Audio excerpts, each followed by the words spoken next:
Hello friends, welcome my YouTube channel में आप सबका स्वागत है। फिर से मैं एक नए वीडियो के साथ आ चुके हैं, अपडेट वीडियो के साथ आ चुके हैं। आज की जो वीडियो की आपके लिए बहुत ही प्यारी सी अपडेट है वो लेकर आ चुका हूं, यानी कि आप सभी के साथ फिर से जो परमानेंट आपके यहाँ पर जो नर्सिंग ऑफिसर की वैकेंसी है उसके बारे में आप सभी को कंप्लीटली जो इन्फॉर्मेशन है वो प्रोवाइड करवाने वाला हूँ कि परमानेंट आप सभी के साथ यहाँ पर भर्ती है वो आपको देखने को मिल जाएगी, यानी कि TCIL की तरफ से वैकेंसी आपको यहाँ पर प्रोवाइड की गई है। ठीक है, सबसे पहले यहाँ पर देख लीजिएगा, नेम ऑफ द पोस्ट दिया गया है, नंबर ऑफ द वैकेंसी दी गई है, क्वालिफिकेशन आपको दिया गया है, एज लिमिट आपको दी गई है और आपकी यहाँ पर जो सैलरी है वो आपकी क्या रहने वाली है, ये सारी चीज़ आपको यहाँ पर प्रोवाइड की गई है। तो कंप्लीटली इन्फॉर्मेशन आपको यहाँ पर दूंगा। सबसे पहले यहाँ पर देख लीजिएगा, पोस्ट का नेम आपको दिया गया है नर्सिंग ऑफिसर की, आपको यहाँ पर जो पोस्ट है वो देखने को मिल जाएगी। ठीक है, नर्सिंग ऑफिसर की यहाँ पर क्या रहने वाली है, आपकी पोस्ट रहने वाली है टोटल आपकी 152 पोस्ट आपको देखने को मिल जाएंगी। अलग अलग कैटेगरी वाइज आपको जो पोस्ट है वो आपको यहाँ पर दी गई है, यानी कि जनरल की, OBC, NCL, SC, ST, AWS और PW। ठीक है, तो अलग अलग कैटेगरी वाइज जो पोस्ट है उनका डिवाइडेशन आपको किया गया है। कौन कौन कैंडिडेट इस वैकेंसीज के लिए एलिजिबल्स रहेंगे, तो इस वैकेंसीज के लिए देख लीजिएगा, BSc नर्सिंग जो कैंडिडेट है वो इस वैकेंसीज को अप्लाई कर सकते हैं। पोस्ट BSc नर्सिंग कैंडिडेट इस वैकेंसीज को अप्लाई करेंगे। GNM जो कैंडिडेट हैं वो इस वैकेंसीज के लिए एलिजिबल्स रहेंगे। साथ में आपके MSc नर्सिंग जो कैंडिडेट हैं वो भी इस वैकेंसीज को अप्लाई कर सकते हैं। ठीक है, और BSc nursing candidate, post BSc nursing candidate, MSc nursing candidate, यहाँ पर आपके पास GNM वाले जो कैंडिडेट है, सबसे इंपॉर्टेंट चीज़ आपको मैं बता दूं कि जो GNM वाले जो कैंडिडेट हैं उनके पास यहाँ पर कोई भी एक्सपीरियंस है वो आपका एक्सपीरियंस नहीं मांगा गया है, यानी कि बिना कोई एक्सपीरियंस के आपको क्या करना है, इस भर्ती को आप यहाँ पर अप्लाई कर सकते हैं। ये आपके लिए क्या रहेगा, सबसे इंपॉर्टेंट चीज़ आपको यहाँ पर देखने को मिल जाएगी। एज लिमिट के बारे में अगर मैं आपको बात करके बताऊँ तो 30 ईयर इसकी क्या रहने वाली है, आपको जो एज लिमिट है वो आपको देखने को मिल जाएगी, यानी कि मैक्सिमम 30 ईयर तक के जो कैंडिडेट हैं वो इस वैकेंसीज को अप्लाई कर सकते हैं। लेकिन यहाँ पर आपको एज रिलैक्सेशन का जो ऑप्शन है वो आपको यहाँ पर दिया जाएगा।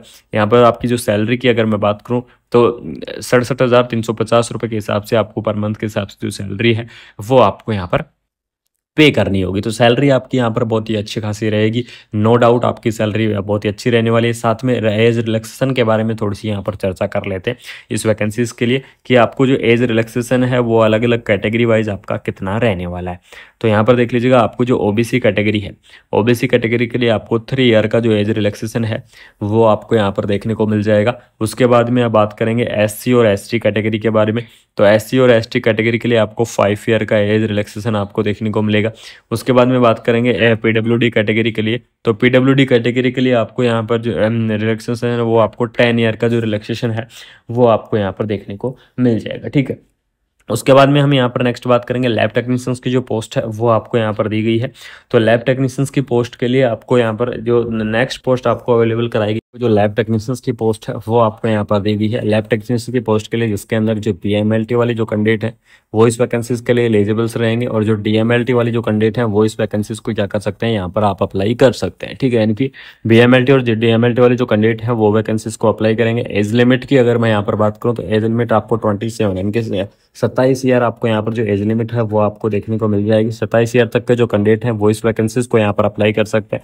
सैलरी यहाँ पर देख लीजिएगा, लगभग 44,000 के आसपास आपको जो सैलरी है वो आपको यहाँ पर पे करनी होगी। ठीक है, उसके बाद में नेक्स्ट जो पोस्ट आपको दी गई है लैब असिस्टेंट की जो पोस्ट है वो आपको देखने को मिल जाएगी। लैब असिस्टेंट की पोस्ट के लिए भी आपको 12th पास के साथ में BMLT DMLT कैंडिडेट है वो इस वैकेंसीज के लिए एलिजिबल्स रहेंगे। यहाँ पर आपको कोई भी एक्सपीरियंस नहीं देना होगा। नेक्स्ट पोस्ट आपको फार्मासिस्ट की जो पोस्ट है वो आपको देखने को मिलेगी। फार्मासिस्ट की पोस्ट के लिए देख लीजिएगा, B फार्मा और D फार्मा वाले जो कैंडिडेट है वो इस वैकेंसीज को क्या कर सकते हैं, अप्लाई कर सकते हैं। यानी कि फार्मेसी के अंदर क्या होना चाहिए, D फार्मा और B फार्मा वाले जो कैंडिडेट है वो एलिजिबल्स रहेंगे इस पोस्ट के लिए। और सैलरी आपकी देख लीजिएगा, लगभग 44,000 के आसपास आपको जो सैलरी है वो आपको यहाँ पर देखने को मिल जाएगी। 27 ईयर आपको जो एज लिमिट है वो आपकी रहने वाली है, यानी कि 27 ईयर तक के जो कैंडिडेट हैं वो इस वैकेंसीज को अप्लाई करेंगे। सबसे इंपॉर्टेंट चीज़ आपको मैं बता दूं कि ये जितनी भी वैकेंसियाँ आपको दी गई है, यानी कि इस एडवर्टाइजमेंट के अंदर जितनी भी वैकेंसियाँ हैं सभी वैकेंसी आपकी क्या रहने वाली है, परमानेंट वैकेंसी आपको देखने को मिल जाएंगी। और परमानेंट वैकेंसी में यहाँ पर आपको कोई भी एक्सपीरियंस आपको नहीं देना है, साथ में आपको परमानेंट भर्ती रहेगी। और इसमें जो एज रिलैक्सेशन है, यानी कि जो अलग अलग कैटेगरी वाइज जो गवर्नमेंट की तरफ से आपको एज रिलैक्सेशन दिया गया है वो सभी पोस्टों के लिए आपका एज रिलैक्सेशन रहने वाला है। ठीक है, उसके बाद में देख लीजिएगा, रेडियोग्राफर की आपको पोस्ट दी गई है जिसके अंदर आपको डिग्री या डिप्लोमा होना चाहिए किसके अंदर, रेडियोग्राफी के अंदर। अगर रेडियोग्राफी के अंदर डिग्री और डिप्लोमा है तो आप क्या कर सकते हैं, इन पोस्ट के लिए आप एलिजिबल्स रहेंगे। उसके बाद में आपको ईसीजी टेक्नीशियन की पोस्ट दी गई है। ईसीजी टेक्नीशियंस की पोस्ट के लिए आपको देख लीजिएगा, आपको डिग्री जो सर्टिफिकेट होना चाहिए इलेक्ट्रॉनिक फ्रॉम आईटीआई से आपके पास सर्टिफिकेट होना चाहिए, तो वो कैंडिडेट एलिजिबल्स रहेंगे। उसके बाद में आपको ऑडियोमेट्री असिस्टेंट की जो पोस्ट है वो भी आपको देखने को मिलेगी। फिजियोथेरेपिस्ट की पोस्ट भी आपकी रहने वाली है। तो आपके पास डिग्री या डिप्लोमा होना चाहिए फिजियोथेरेपी के अंदर। अगर फिजियोथेरेपी के अंदर अगर आपके पास डिग्री या डिप्लोमा है तो वो कैंडिडेट क्या कर सकते हैं, इस वैकेंसीज के लिए एलिजिबल्स रहेंगे। इस वैकेंसीज को यहाँ पर आप अप्लाई कर सकते हैं। उसके बाद में नेक्स्ट पोस्ट आपको दी गई है ओटी टेक्नीशियंस की पोस्ट है, वो आपको यहाँ पर दी गई है। ओटी टेक्नीशियंस की पोस्ट देख लीजिएगा। उसके बाद में आपको ओटी असिस्टेंट की पोस्ट दी गई है। ओटी असिस्टेंट की पोस्ट के बाद में आपको ऑक्यूपेशनल थेरेपिस्ट की पोस्ट दी गई है। ऑक्यूपेशनल थेरेपिस्ट के बाद में असिस्टेंट डाइटिशियन की पोस्ट दी गई है। असिस्टेंट डाइटिशियन के बाद में आपको ड्रेसर की पोस्ट है, प्लास्टर रूम असिस्टेंट। इस प्रकार से आपको अलग अलग जो कैटेगरी वाइज पोस्ट है वो आपको यहाँ पर दी गई है। सभी पोस्ट आपकी परमानेंट रहेंगी, कोई भी आपकी कॉन्टैक्ट की भर्ती है वो आपको नहीं देखने को मिलेगी। ठीक है, लास्ट डेट के बारे में अगर आपको डिस्कस करके बताऊं तो इस वैकेंसीज की लास्ट डेट रहेगी 13 सितंबर। 13 सितंबर क्या रहने वाली है, इस वैकेंसीज की जो लास्ट डेट है वो आपको यहाँ पर देखने को मिल जाएगी। ठीक है, आपकी जो सारी वर्किंग चीज़ें हैं वो आपको यहाँ पर देखने को मिलेंगी। लास्ट में यहाँ पर देख लीजिएगा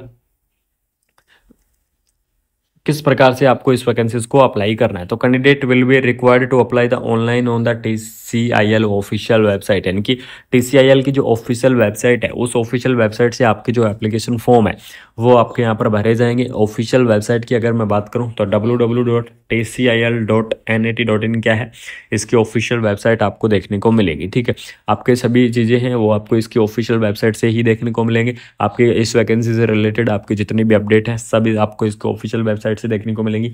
एप्लीकेशन फॉर्म का जो मोड है वो भी आपका ऑनलाइन मोड रहने वाला है। ठीक है, एप्लीकेशन फॉर्म आपके स्टार्ट होंगे कब से, 2 सितंबर से। 2 सितंबर से आपके एप्लीकेशन फॉर्म स्टार्ट होंगे और लास्ट आपके 13 सितंबर रहने वाली है। 13 सितंबर तक आप क्या कर सकते हैं, इस वैकेंसीज को आप यहाँ पर अप्लाई करेंगे। आपको डॉक्यूमेंट्स कौन कौन सी आवश्यकता रहेगी यहाँ पर देख लीजिएगा। Photo of the applicant, Aadhaar card, उसके बाद में आपको 10th की सर्टिफिकेट, 12th की सर्टिफिकेट, आपने जो भी नर्सिंग के अंदर किया है वो सारी चीज़, जिस भी पोस्ट के लिए आप अप्लाई करना चाहते हैं और उस पोस्ट के अंदर डिग्री या डिप्लोमा कर रखे हैं वो चाहिएगा आपको। ठीक है, अगर एक्सपीरियंस है तो एक्सपीरियंस चाहिएगा। ड्यूटी नोटराइज अंडरटेकिंग, अगर आपके पास 100 रुपए का आपको स्टाम्प पेपर चाहिएगा। सिलेक्शन प्रोसेस की अगर मैं बात करूं तो सिलेक्शन प्रोसेस देख लीजिएगा। आपका स्किल टेस्ट इंटरव्यू रहेगा, यानी कि आपकी मेरिट क्या है, आपका रिटर्न एग्जाम यहाँ पर नहीं होने वाला है। बिना कोई रिटर्न एग्जाम के आप पर आके यहाँ पर जो भर्ती है वो आपको देखने को मिलेगी। बहुत ही प्यारी सी अपडेट आपकी रहने वाली है। तो इस वैकेंसीज के बारे में कंप्लीटली इन्फॉर्मेशन आपको मैं प्रोवाइड करवा चुका हूँ। ठीक है, लास्ट डेट यहाँ पर देख लीजिएगा, फिर से आपको बता रहा हूँ 13 सितंबर इसकी लास्ट डेट रहेगी। तो जो भी इंटरेस्टिंग कैंडिडेट है वो इस वैकेंसीज को क्या कर दे, जरूर से अप्लाई कर दे, जरूर से इस वैकेंसीज को भर दे, जिससे आप सभी के साथ बहुत ही परमानेंट, बहुत ही प्यारी सी जो अपडेट है वो आपको देखने को मिलेगी। तो इस वैकेंसी से कंप्लीटली इन्फॉर्मेशन आपको इस वीडियो के अंदर मिल चुके हैं। अगर आपको वीडियो अच्छी लगी तो वीडियो को ज़्यादा से ज़्यादा आपको शेयर करना है अपने फ्रेंड सर्कल के अंदर। साथ में चैनल को सब्सक्राइब करके बेल आइकन को ऑन कर लेना है। बाकी आपको मिलते हैं कोई नई अपडेट के साथ, नई वीडियो के साथ। थैंक यू सो मच, जय हिंद।